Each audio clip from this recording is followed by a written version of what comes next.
Hey everyone, welcome back for another deep dive. You ready to get inside the head of Bob Dylan a little bit? I am always ready for that. Today, we're taking a look at his autobiography Chronicles, Volume 1. One of the greats. Yeah, and it's not really like a straightforward autobiography like you might expect. Yeah. It's more like he drops us into these really vivid snapshots of his life. And for this deep dive, we're focusing on his early years in New York City. Okay. So picture like a young Dylan, before the fame, before he was even Bob Dylan hitting Greenwich Village in 1961. Yeah. What was it like for him to be at the heart of that folk scene? Right. And how did it shape the music that he would go on to create? It's funny that you say before he was even Bob Dylan, because he actually talks about his name change quite a bit in Chronicles. Mm. And he was born Robert Zimmerman. Oh. And the way he describes it, like taking on the name Bob Dylan, was a very deliberate move. Yeah. Like a way to step into a new artistic identity. Okay, so let's unpack that a little later. I'm dying to get to that, but first I have to set the scene a little bit. Okay. Dylan describes arriving in New York City in the winter of 1961. Yeah. And he uses this phrase, modern Gomorrah, That's a good one. which is so perfect. Yeah. Bleak and Dylan-esque. Very Dylan. He was searching for Woody Guthrie, Of course. like for the soul of the folk movement. Yeah. What stood out to you about his early impressions of the city? I think what really struck me was Dylan's hunger to connect with other musicians. Yeah. He talks about this place called the Folklore Center, Okay. which was basically the hangout spot for folk artists at the time. Yeah. And it just reminds me of those legendary clubs or coffee shops in other eras, places where creative energy just seems to vibrate in the air. Yeah. Can you imagine being a fly on the wall at the Folklore Center listening in on those conversations? Oh my God, it makes me wish I had a time machine. I know. And then, of course, there's Greenwich Village. And Dylan paints this incredibly vivid picture of the folk scene there. Right. Clubs like Cafe Wah, Right. Gerd's Folk City, the Kettle of Fish Tavern. Oh, yeah. He even mentions crossing paths with Tiny Tim and Richard Pryor Wow. before they were famous. That's cool. Did you get a sense of how that specific network of artists and venues Yeah. influenced Dylan's early music? Absolutely. I think it wasn't just about the music itself, but also the stories, the personalities, the whole atmosphere of that time and place. Yeah. He even talks about this guy who did sound effects for old-time radio shows. Oh, wow. And you can almost hear those influences creeping into Dylan's own storytelling later on. That's so cool. Yeah. And speaking of influences, Dylan is pretty upfront about who he was listening to at the time. Right. Woody Guthrie, Jack Elliott, Hank Williams. Of course. He even throws some shade at Ricky Nelson, calling his music bleached out compared to the raw power of folk and blues. Right. I have to ask, when you first got into music, what were those sounds that really grabbed you? The ones that felt like they had real depth? That's a great question. For me, it was actually punk rock. Oh, wow. Okay. I loved the raw energy, Yeah. the do-it-yourself attitude, the feeling that anyone could pick up an instrument and make noise. Yeah. And I think there's a parallel there with what Dylan was drawn to in folk and blues, that authenticity, Yeah. that sense of real human experience being poured into the music. Right. It's interesting how those influences show up in Dylan's early songwriting. Yeah. He's clearly pushing back against the polished pop music of the time. Totally. He was definitely forging his own path. Absolutely. And this is where I want to circle back to that name change. Okay. He was inspired by Dylan Thomas's poetry, Right. but he also mentions how much the spelling of a name mattered to him, how it looked in print. It feels like such a deliberate step in crafting his artistic persona. It definitely was. I think it's like he understood that a name isn't just a label. Yeah. It's a statement. Right. And changing his name to Bob Dylan was a way of signaling to the world, this is who I am as an artist. Yeah. And when you think about it, Bob Dylan just sounds like a folk legend, doesn't it? It totally does. It's like the name itself has this weight, this history, this mystique. Right. Oh. And speaking of mystique, there's this amazing story about John Hammond, Okay. the guy who signed Dylan to Columbia Records. Yeah. He gives Dylan a record by Robert Johnson, Oh, yeah. this legendary bluesman who died young under mysterious circumstances. One of the greats. Oh, this is one of my favorite parts of Chronicles. Oh, really? Dylan's reaction to Johnson's music is so visceral. Yeah. He talks about those stabbing sounds from the guitar that could almost break a window. Wow. You can practically hear the light bulb going off in Dylan's head as he's absorbing those raw blues rhythms. Right. And that haunting vocal style. Oh. And this is where it gets really interesting, right? Because John Hammond, he's the guy who brought so many giants to Columbia Records. Billie Holiday, Aretha Franklin, Bruce Springsteen. Yeah.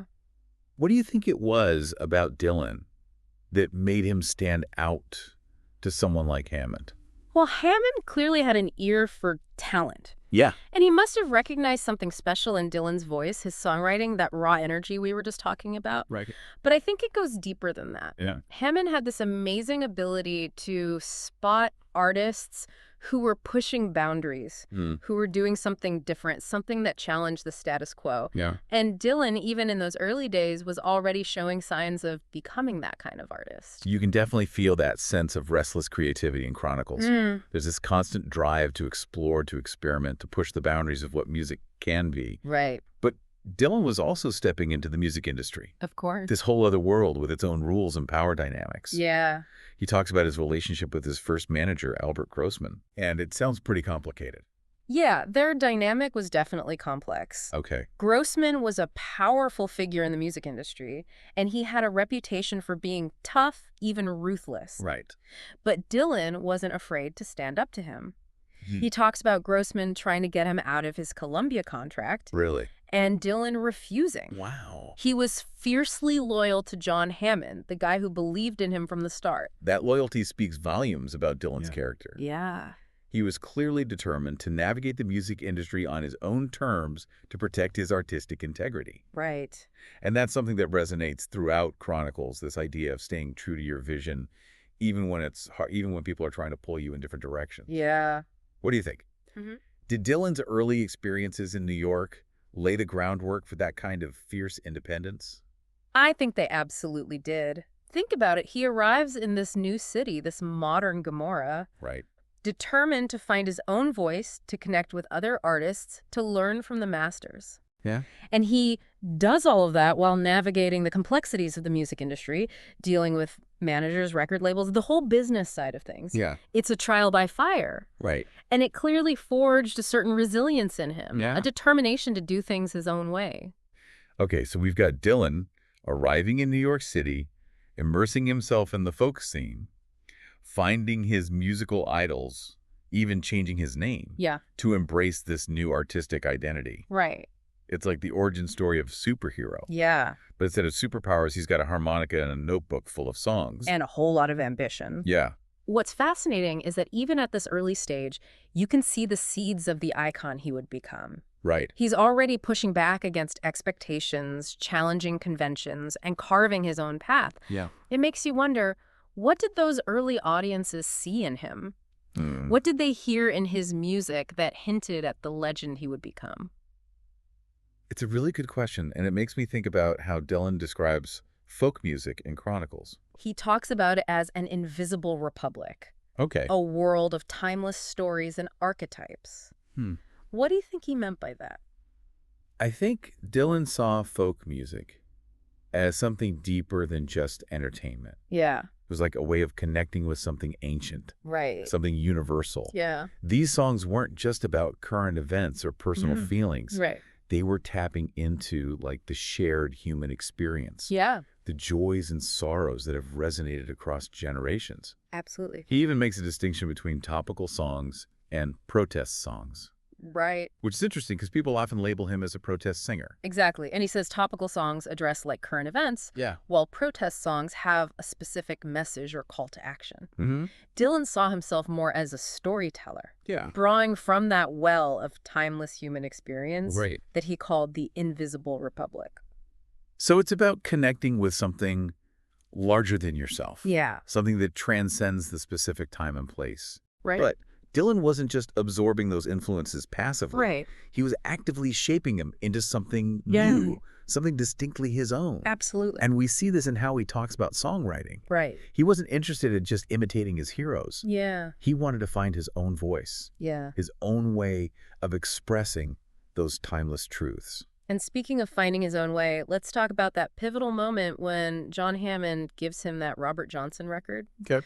He describes Johnson's guitar as having stabbing sounds that could almost break a window. Such powerful imagery. Yeah. What do you make of Dylan's reaction to Johnson's music? I think it was like a revelation for him. Yeah. Johnson's music was so raw and intense, Yeah. full of emotion. Right. It was a world away from like the more polished folk music Dylan was playing at the time. It's like he discovered a missing piece of the puzzle. Yeah. And you can hear echoes of Johnson's influence in Dylan's own music. Yeah. That raw, bluesy edge, that haunting quality in his voice. Absolutely. Yeah. But it wasn't just about imitation. Right. Dylan was taking those influences and weaving them into something new. Right. Something that was uniquely his own. Exactly. And this is where his songwriting really starts to take off, right? Yeah. He's finding his voice, honing his craft, Right. and developing a style that would soon captivate the world. And let's not forget the context of all of this. Yeah. Dylan's arriving in New York City at a time of incredible social and political upheaval. Yeah. The civil rights movement is gaining momentum. The Cold War is at its peak. Right. And there's this sense of change in the air. It's like the perfect storm for a young artist like Dylan. It really is. He's absorbing all these influences, from folk music to the blues to the political and social currents of the time. Yeah. And he's channeling them all into his music. And he's doing it in a way that's both deeply personal and universally resonant. Right. He's singing about love, loss, hope, despair, the human condition, Yeah. in a way that connects with people on such a profound level. And that's what makes him such an enduring figure. Right.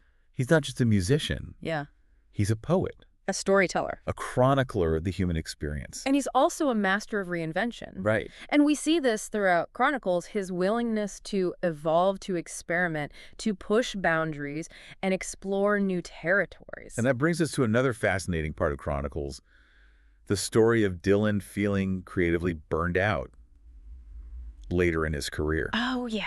He was actually considering retiring. Can you imagine that? I know. Bob Dylan retired. It seems almost unthinkable. It does. But then something incredible happens. Yeah. He has this chance encounter with a jazz singer in a San Francisco bar, Right.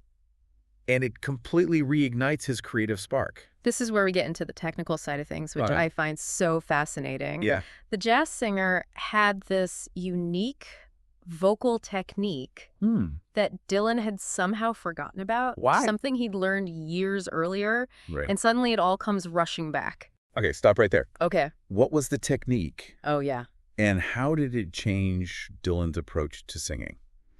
Well, Dylan describes it as a way of using breath control and diaphragm support to project the voice without straining. Okay. He talks about how the jazz singer was getting power from a place beyond his voice, which sounds almost mystical, Right. but it's actually a very specific technique. So it's about tapping into like a deeper source of energy, Right. like a more primal force within yourself. Yeah. And Dylan says this technique allowed him to perform night after night without fatigue. He's like, he discovered a new way to channel his creative energy. Exactly. And this connects back to something Dylan mentions earlier in Chronicles, the power of technique. Yeah. He's not just a songwriter. Right. He's a performer. Right. And he's constantly seeking ways to refine his craft. Yeah. This encounter with the jazz singer wasn't just about finding inspiration. It was about rediscovering a powerful technique that he could use to transform his performances. It's like he was given a secret weapon, Yeah. a tool that allowed him to push his voice and his performance to new heights. Right. And it makes you wonder, what other techniques or practices did Dylan pick up along the way? What else did he learn from his mentors, his peers, his own experiences that helped him become the artist we know today? That's a great question, and it speaks to the idea of lifelong learning, Yeah. the constant pursuit of growth and mastery. Right. Dylan wasn't content to rest on his laurels. Yeah. He was always searching, always experimenting, always pushing himself to become a better artist. And that's what makes him such an inspiring figure. Yeah. He's not just a talented musician. He's a dedicated craftsman, Right. someone who's constantly honing his skills and pushing the boundaries of what's possible. And that dedication is evident in everything. Right. From his songwriting to his performances to his constant evolution as an artist. He's never been afraid to take risks, to try new things, to reinvent himself.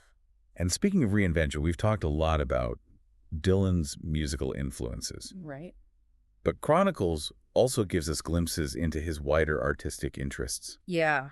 He mentions seeing Fellini films in Greenwich Village, plays by Jean Genet and T.S. Eliot, even meeting the poet Archibald MacLeish. Mm. What do you think these experiences tell us about Dylan's artistic development? I think they show us that Dylan was absorbing influences from all kinds of art forms, not just music. Right. He was immersing himself in a world of creativity, drawing inspiration from literature, theater, film, the intellectual currents of the time. It's like he was building a whole artistic universe within himself. Yeah. Drawing on diverse sources to fuel his own creative fire. And that's what makes his work so rich and layered. Right. It's not just music, it's poetry, it's storytelling, it's social commentary. It's a reflection of the times. It's a tapestry woven from countless threads of inspiration. So we've explored Dylan's early days in New York City, his influences, his struggles, his triumphs, his artistic evolution. Right. What would you say are the key takeaways from this deep dive into Chronicles Volume 1? For me, it's about the power of finding your own voice. Yeah. The importance of staying true to your artistic vision. Right. And the transformative potential of lifelong learning. It's also about the magic of those early days. Right. Yeah. When anything feels possible. Yeah. And the creative fire is burning bright. Beautifully said. And I think there's something to be said for the importance of community, Yeah. of finding your tribe, your creative collaborators, the people who understand and support your vision. Right. Dylan found that in the folk scene of Greenwich Village. Yeah. And it clearly had a profound impact on his development as an artist. Absolutely. And I'd add that there's something incredibly inspiring about Dylan's resilience. Yeah. His ability to overcome creative blocks, to reinvent himself, to keep creating even when he felt burned out or disillusioned. So true. And on that note, I have a final thought-provoking question for our listeners. Okay. What if Dylan had retired when he felt that creative burnout? Mm. What if he hadn't had that chance encounter with the jazz singer? Yeah. How might the landscape of music be different today? Right. It's something to ponder, isn't it? It certainly is. And it makes you appreciate the incredible body of work that Bob Dylan has given us. Yeah. The songs that have touched our hearts, challenged our minds, and inspired generations of musicians. Couldn't have said it better myself. If you haven't already, I highly encourage you to check out Chronicles, Volume 1. Absolutely. It's a fascinating read full of insights, anecdotes, and a healthy dose of Dylan's signature wit and wisdom. It really is. And who knows, it might just spark a little creative fire in you too. Yeah. Until next time, keep exploring, keep creating, and keep on keeping on. Loved this video? Smash that like button and subscribe so you don't miss out on future content. And don't forget to order the book, link below.